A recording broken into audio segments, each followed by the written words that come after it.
Alô, amigos da RDK, debate é conosco aqui, a casa cheia.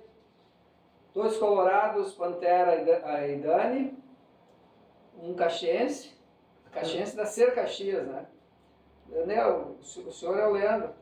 Seja bem-vindo, Leandro. Muito obrigado. Ademar Black, é o gremista que sobrou aí. Vice-campeão. Faz parte. O debate aqui na RDK tem o apoio de Meneghini Veículos. Eu esqueci de botar o boné ali para vender mais um carro para ele, mas tudo certo. Lá no fundo vocês veem, gente, abaixo da TV, alguns dos livros que a gente já ganhou aqui. Tá? As medalhas acima aqui é o que o Fabrício Meneghini ontem passou para nós aqui, deu uma entrevista para a Helena. E assim a gente vai conquistando medalhas também, né? A RDK está aí. Muito obrigado pela volta, Dani. Seja bem-vinda. Cansada de futebol, né? Mas tu vai ter saudade logo, logo, pode deixar. Gente, antes de qualquer coisa, eu quero agradecer a Cláudia Posa, tá? Que não deixa de ver nada que a gente posta aqui, tá? Muito obrigado. E o Deja compartilhando sempre. Obrigado, gurizada. Vamos falar o que, gente? Vamos falar de futebol, né? De futebol, né? Como eu não estava ausente nas 2 últimas, falar de Inter e Grêmio hoje não tem muito, né, que falar, né? Terminou, mas então o meu time do sábado tinha eleições. Eu acho que não ganhou o meu candidato. Eu gostaria que o Melo tivesse ganho. Então a gente espera que em 2024 o nosso Colorado, né, Dani? Precisamos de umas contratações pontuais, nada de precisa, não é um time inteiro, mas acho que umas 4 contratações e manter o que tem, é um time que é forte. E do lado do Grêmio, como foi vice-campeão, né, parece que se repete quase todos os anos a mesma história. Inter ou Grêmio chegam ali ao quase. Daí se começa a falar, não, o funcionário não é arbitragem. Cito o Grêmio, jogo contra o Corinthians em casa.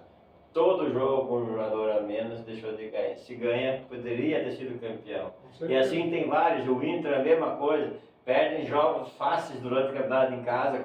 Aí vocês vão lá e eu sempre digo assim, pega o retrospecto do Palmeiras. Eles não perdem esses pontos, esses jogos durante o campeonato. Se bem que deu umas rateadas. No começo, né? Mas chegou na reta final ali, ó, depois que engrenou o time, eles não perderam mais ponto fácil. Empataram um outro jogo assim difícil, mas em casa eles faziam. Então assim, a regularidade. Tem que ter uma regularidade e tenta o brasileiro, dentro de casa, tu tem que fazer 70%, 80% aproveitamento para tentar chegar para ser campeão. Eu vejo, na questão do Campeonato Brasileiro, analisando mais friamente de fora, assim, um envolvimento muito grande do Inter com a Libertadores, priorizando demais a Copa Libertadores e muitas vezes não se dedicando ao Campeonato Brasileiro como deveria, e o Grêmio com foco total no Brasileiro. Então isso, lógico que a contratação do Soares fez a diferença na competição, porque se tira ele fora da equipe, os números de gols e assistência caem demais, né? E o time não rende tanto. Porém, o Internacional ele estava muito focado na Libertadores, e eu acho que é correto também quando você tem competições para disputar. Lógico que também você tem aquela situação, o Palmeiras também estava focado na Libertadores, caiu fora pro Boca, só que manteve uma regularidade durante a competição. Ele tinha plantel a mais, né? Ele tinha um plantel a mais para conseguir se manter em cima da tabela e na hora que precisou dar a arrancada final e conquistar o título. Mas o Botafogo foi? Ainda bem. Acho que sobre o final do campeonato, o Inter mais ou menos foi o responsável pelo Grêmio não ter sido campeão. 2 jogos decisivos, venceu o Grenal e também perdeu de 3-0 para o Palmeiras. esses 2 jogos teriam dado o título ao Grêmio, então acho que o Inter cumpriu muito bem com o seu papel, ganhando na hora certa e perdendo na hora certa. E, para vocês verem, eu não me lembro quando o programa começou, mas eu disse que o Inter terminaria em 8º colocado. Terminou em 9º.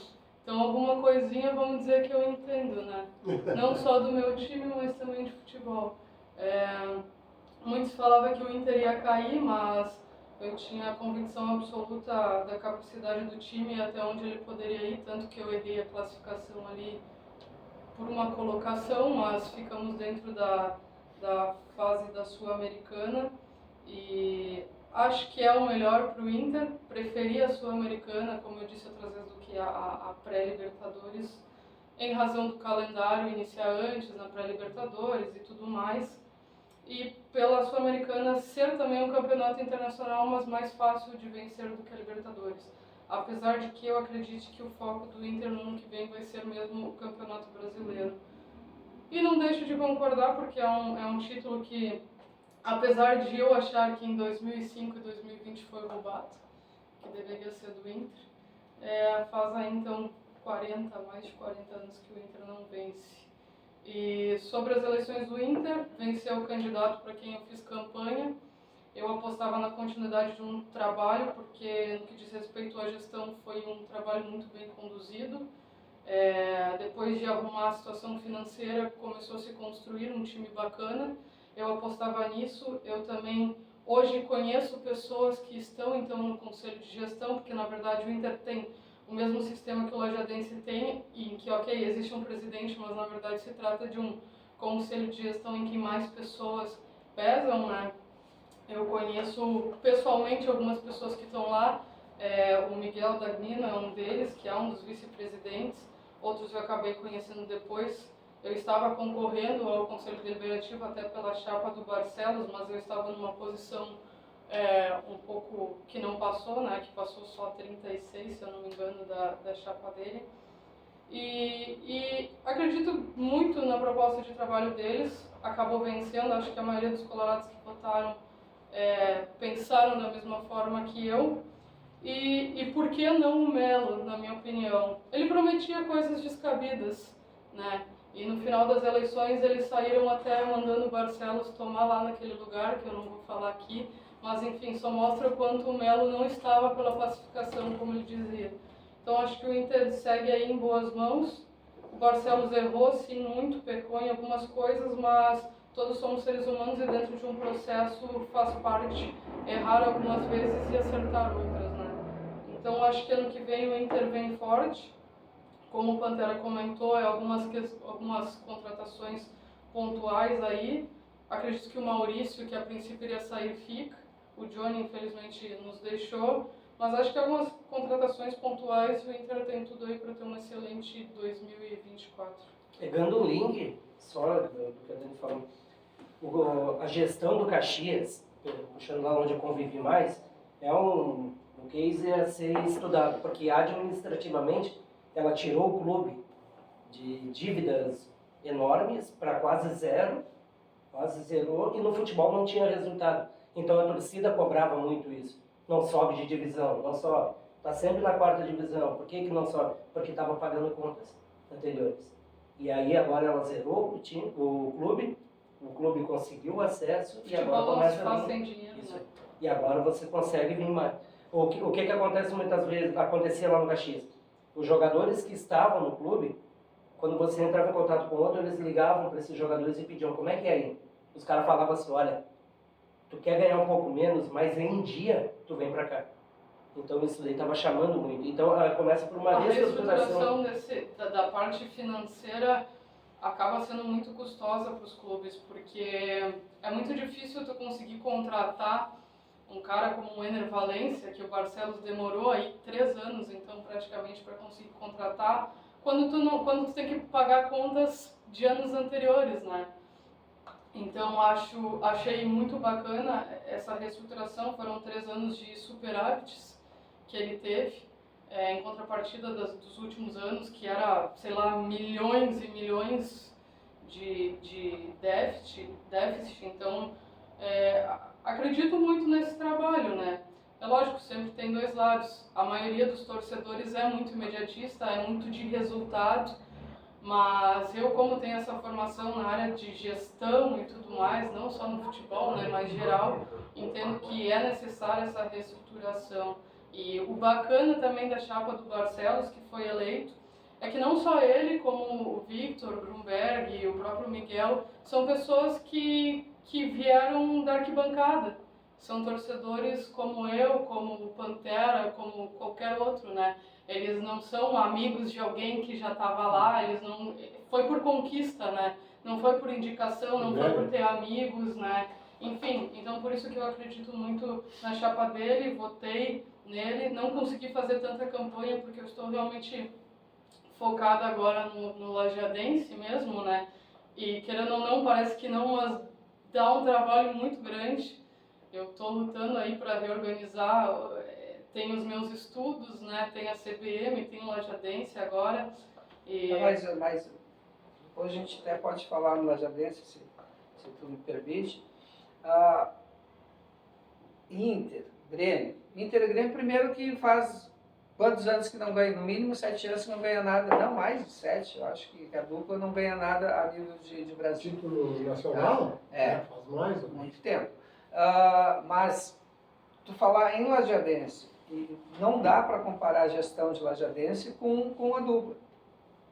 Não, é diferente. Com certeza não. São outros valores, são outras estruturas. Inter e Grêmio, ou qualquer clube de Série A, é algo muito maior, não tem como comparar, né? Mas no sentido de que aqui no Lajadense são muito... No Inter, aqui nós temos o que? Cerca de 40 conselheiros no Conselho Deliberativo. O Inter tem o que? 300 mais. Então o Inter tem muito mais braços para fazer o trabalho, né?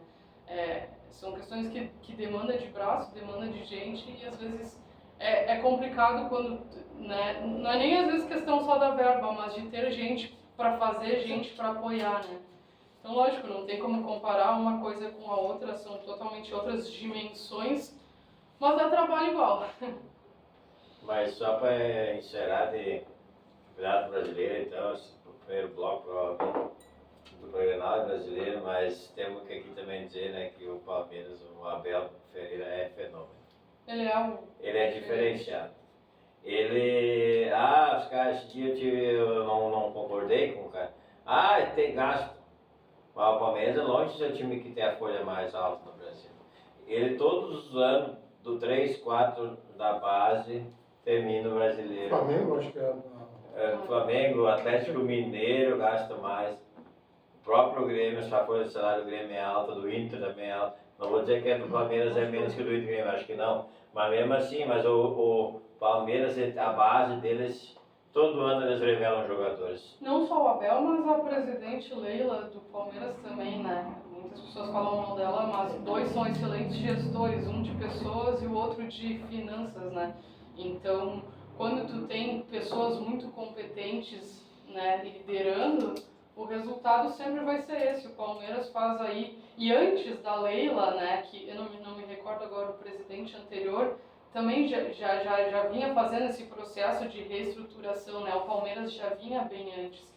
E aí é lógico, agora a Leila e o Abel, enfim, foi um acerto muito grande. O Abel já veio com o presidente anterior.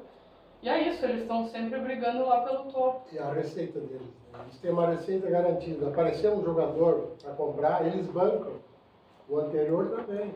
E não... Esse cara, o anterior, eu não estou... O nobre. Pessoal, depois a gente vai... Eu não quis pressionar os colorados aí, os gremistas, porque vamos falar de time depois, não só de dinheiro, tá, gente? O debate aqui todas as semanas, todas as terças-feiras, com apoio de Meneghini Veículos. Abraço ao Coelho e ao Hélio.